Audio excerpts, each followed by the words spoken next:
Pixel app open गर्नुस्। त्यसपछि तपाईको अगाडि यस्तो इन्टरफेस आउँछ। तपाईले 3 डटमा क्लिक गर्नुस्। त्यसपछि इमेज साइजमा जानुस्। इमेज साइजमा जानुभयो भने तपाई कस्टममा जानुस्। कस्टममा जानुभयो भने यहाँ YouTube च्यानल ब्यानर लेखेको छ त्यसमा क्लिक गर्नुस्। त्यसपछि ओके गर्दिनुस्। यो ट्याक्सलाई चाहिँ डिलिट गर्दिनुस्। त्यसपछि यता साइडमा आएर यहाँबाट एउटा कलर सिलेक्ट गर्नुस्। ब्ल्याक कलर सिलेक्ट भइसक्यो। त्यसपछि प्लस आइकनमा जानुस्। त्यसपछि फ्रम ग्यालरीबाट तपाईले डाउनलोड गरेको ब्यानर टेम्प्लेट एड गर्नुस्। त्यसपछि यहाँ आउनुस्। यहाँ आएर यसलाई यहाँबाट यसरी फुल गर्दिनुस्। त्यसपछि यसलाई लक गर्दिनुस्। लक गर्नुभयो भने यसलाई जुम गर्दिनुस्। तपाईलाई चाहिएको जति जुम गरेपछि फेरि एक क्लिक गर्नुस्। त्यसपछि फेरि तपाई जानुस् प्लस आइकनमा। त्यसपछि शेप्स एड गर्नुस्। शेप्समा जानुस्। त्यसपछि जुन कुनै शेप्स तपाईलाई मन पर्छ त्यो शेप्स लिनुस्। यसलाई म 0 गराइदिए। यसलाई यति राख्दिन्छु। त्यसपछि येलो कलर यहाँबाट लिए। त्यसपछि माथि गए यसलाई क्रप गरिदिन्छु म। त्यसपछि राइट क्लिक। त्यसपछि यसलाई यहाँ फिक्स गरिदिन्छु। त्यो फिक्स भइसक्यो। त्यसपछि यसलाई कपी गरिदिनुस्। कपी गरिदिनुस्। त्यसपछि यसलाई फिक्स गरिदिनुस्।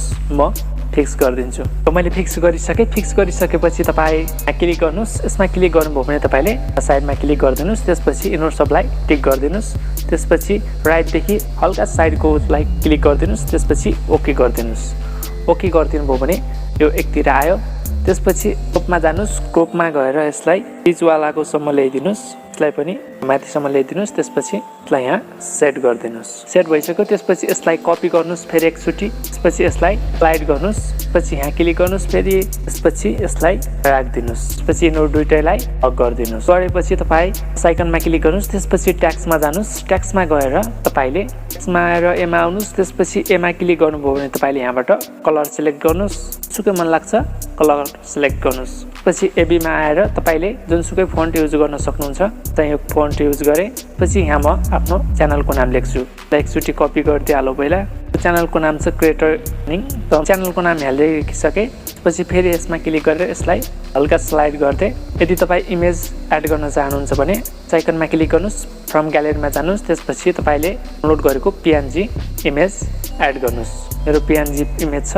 यदि तपाईलाई को ब्याकग्राउन्ड हटाउन आउँदैन भने चाहिँ एउटा भिडियो छ है, यहाँ आई बटनमा देख्न सक्नुहुन्छ। यसमा क्लिक गरेर तपाईले त्यो भिडियो पनि हेर्न सक्नुहुन्छ। त्यसपछि फेरि साइडमा आउनुस्। यहाँ आएर तपाईले यसको कलर हल्का एडजस्ट गरिदिनुस्। त्यसपछि यसलाई पनि गरिदिउँ। त्यसपछि म यसलाई यहाँनिर एडजस्ट गरिदिन्छु। यहाँनिर एडजस्ट भइसक्यो। त्यसपछि तपाईँ अझै केही एड गर्न चाहनुहुन्छ भने म च्यानलको लोगो एड गर्न चाहन्छु। त्यसैले फ्रम ग्यालरीमा गएर च्यानलको लोगो एड गरिदिन्छु। एड भइसक्यो। त्यसपछि क्रिएटरमा म केही एडजस्ट गर्न चाहन्छु। क्रिएटरलाई क्लिक गरेँ। त्यसपछि यहाँ आएर मैले एउटा कलर सिलेक्ट गरेँ। यसलाई फुल गरिदिन्छु। त्यसपछि यसलाई हल्का बढाइदिन्छु। देख्न सक्नुहुन्छ ब्यानर रेडी भइसक्यो। त्यसपछि यसमा क्लिक गरिदिनुस्। त्यसपछि यो ब्यानरको टेम्प्लेटलाई यहाँबाट डिलिट पनि गर्न सक्नुहुन्छ अथवा यसलाई रिमुभ पनि गर्न सक्नुहुन्छ। त्यसपछि तपाईँ यहाँ क्लिक गर्नुस्। यहाँ क्लिक गरेर सेभ एज इमेजमा क्लिक गर्नुस्।